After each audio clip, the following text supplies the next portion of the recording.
मंदिर में कथित चोरी विवाद पर शंकराचार्य अमुक्तेश्वरानंद का बड़ा खुलासा। सपा और कांग्रेस पर दहाड़े मुख्यमंत्री योगी आदित्यनाथ तो ओपी राजभर पर भड़के शिवपाल यादव। ईपीडायरी आज देखिए 3 बड़ी खबरें। नमस्कार, मैं रजनीश यादव, आप देख रहे हैं लोकमत हिंदी।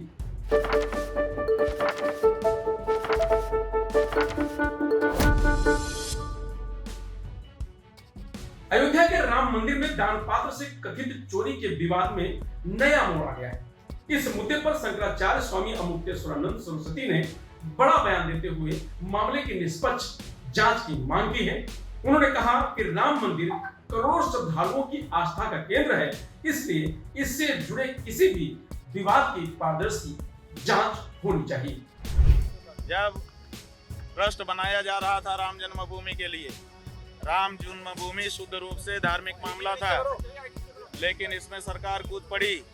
उसने अपने सरकारी खजाने से, उस खजाने से जिसमें गाय की मांस बिक्री का पैसा भी रखा जाता है, अन्याय का पैसा भी रखा जाता है, टैक्स का पैसा रखा जाता है, उसमें से निकाल करके 1 रुपया दिया, तब ये ट्रस्ट स्थापित हुआ।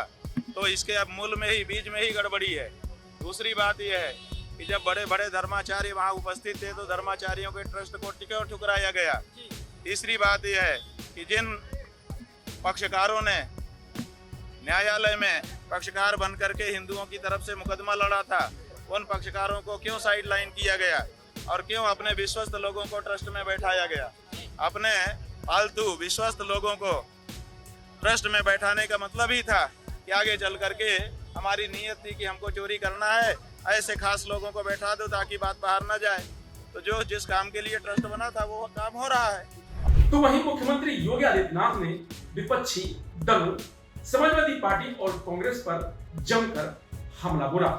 मुख्यमंत्री ने कहा कि ये दल विकास और सुशासन के मुद्दों पर जनता का भरोसा खो चुके हैं। उन्होंने आरोप लगाया कि विपक्ष केवल भ्रम फैलाने और राजनीतिक लाभ लेने की कोशिश कर रहा है। आप मुझे बताइए, जो कार्य डबल इंजन सरकार कर रही है और मात्र 9 और 12 वर्ष में करके दिखाया है, यह कार्य कांग्रेस और समाजवादी पार्टी के नेताओं को करने से, उनकी सरकारों को करने से किसने रोका था? लेकिन वे क्षमता नहीं थी, उनमें क्षमता विहीन थे, भ्रष्ट थे, अपने परिवार के बारे में केवल सोचते थे, गरीब के बारे में नहीं सोचते थे। उनके लिए गरीब का मतलब केवल 2 परिवार थे। कांग्रेस के लिए केवल गांधी परिवार, नेहरू परिवार था, नेहरू गांधी परिवार, और समाजवादी पार्टी के लिए सिपाही परिवार। बाकी उससे बाहर उनकी सोच ही नहीं थी। उससे बाहर वे किसी के बारे में सोच भी नहीं सकते थे। अगर कोई गरीब आवाज उठाता था तो उसकी आवाज को दबा दिया जाता था, और कोई राजनीतिक दल आवाज उठाता था तो इनके गुंडे और इनकी माफिया न केवल उनकी आवाज को बंद कर देते थे, बल्कि व्यापारियों का अपहरण करके पूरा तांडव करते थे। बहनों और भाइयों, जब सत्ता पोषित इन माफियाओं के कारनामों को मैं देखता हूं तो मुझे रामायण याद आने लगता है कि रामायण काल में खर, दूषण, मारीच और सुबाहु ऐसे रहे होंगे जैसे सपा और कांग्रेस के समय में माफिया राज था। माफिया राज था। आप सोचिए, आपने कभी समाजवादी पार्टी के नेताओं को या कांग्रेस के नेताओं को किसी गरीब के लिए आंसू बहाते हुए देखा है? नहीं। इनके आंसू बहते हैं माफिया के लिए। माफिया के मरने पर ये लोग आंसू बहाते हैं।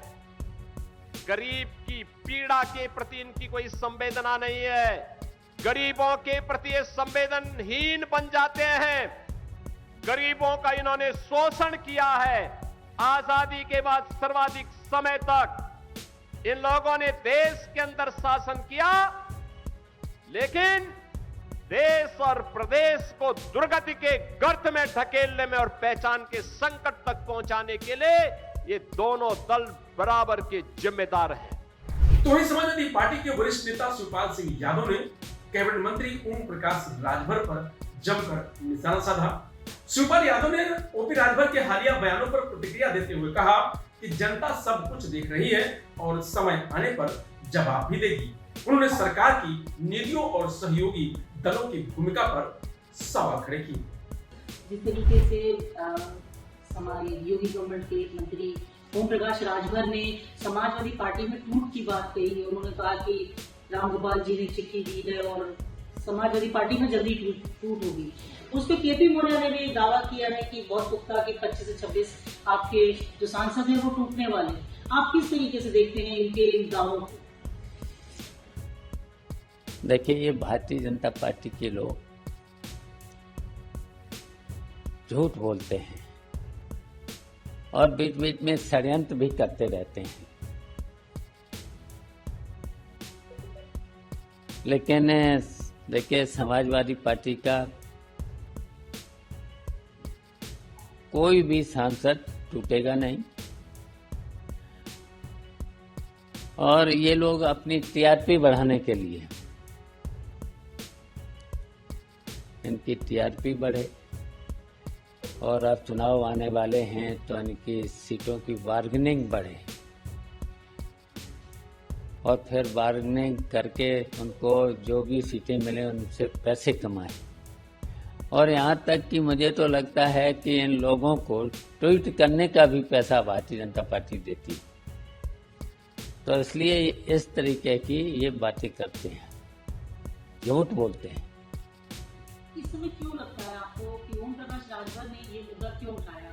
वो टीएमसी से जोड़ रहे हैं, वो उद्धव ठाकरे की पार्टी से भी जोड़ रहे हैं कि कह रहे हैं बहुत जल्दी उत्तर प्रदेश में समाजवादी पार्टी में शुरू होगी? देखिए, ये भारतीय जनता पार्टी और इन लोगों को पूरे प्रदेश की जनता समझ चुकी है। ये झूठे हैं, बार्गेनिंग करने वाले लोग हैं, ये टिकटों में भी पैसे कमाने वाले लोग हैं, तो इनकी बात को कोई सीरियस नहीं लेता है। समाजवादी पार्टी सबको पूरे उत्तर प्रदेश में हर वर्ग के लोगों को जोड़ करके सरकार बनाएगी। अखिलेश यादव के नेतृत्व में 2027 में उत्तर प्रदेश में सरकार बनेगी। क्यों मैं जान पा रहा हूँ कि इस समय क्यों आपको लगता है ओम प्रकाश राजभर ने ये मुद्दा डेलिबरेटली क्यों उठाया? क्यों समाजवादी पार्टी को भी उन्होंने टारगेट किया, जबकि वो तो अभी पिछले चुनाव में आपके साथ आए थे फिर चले गए? अच्छा, वो तो उनकी आदत है इस तरीके से बोलने की, कोई सीरियस नहीं लेता है। पूरे उत्तर प्रदेश में कोई भी ओम प्रकाश राजभर को सीरियस नहीं लेता है। वो इस तरह की बातें पहले भारतीय जनता पार्टी के नेताओं को लगा रहे थे, अब यहाँ पर जब भारतीय जनता पार्टी में मिल गए, वहाँ पर ट्वीट का भी पैसा इनको मिलने लगा और बार्गेनिंग करेंगे तो शायद सीटें मिल जाएं, तो उसमें भी बार्गेनिंग करें, तो इसलिए वो कर रहे हैं। केपी मौर्य तो इतना दावे के साथ कह रहे हैं, केपी मौर्य भी देखिए उसी चीज को बार बार कह रहे हैं, वो कहते हैं बहुत जल्दी होगा, हमारे साथ होगा, आप देखते जाइए। अच्छा, केशव मौर्य वो व्यक्ति हैं, देखिए अपने जीतने के लिए समीकरण नहीं बना पा रहे। समाजवादी पार्टी ने कई बार उनको हराया है, तो वो अपनी जमीन नहीं बना पा रहे हैं, तो वो क्या सांसद तोड़ पाएंगे ना? उन पर कोई विश्वास नहीं करता है, अपना विभाग तो चला नहीं पा रहे, ट्रांसफर पोस्टिंग अपने छोटे छोटे कर्मचारी की करा नहीं सकते हैं, तो इसलिए आप केपी मौर्य ओम प्रकाश राजभर को सीरियस नहीं लेते, आप केपी मौर्य जी को सीरियस नहीं लेते? देखिए, अब जनता नहीं है इनको जब मानती है, जनता इन्हें चुनाव में हराती है? और ओम प्रकाश राजभर को तो अब के देख लेना, हमें मीटिंग करना पड़ेगी, इनके क्षेत्र में मीटिंग करने पड़ेंगी और देख लेना जो फिर विधानसभा का मुंह नहीं देख पाएंगे। फिलहाल की डायरी में आज इतना ही, कल फिर मिलेंगे नई खबरों के साथ। तब तक आप बने रहिए लोकमत हिंदी के साथ। नमस्कार।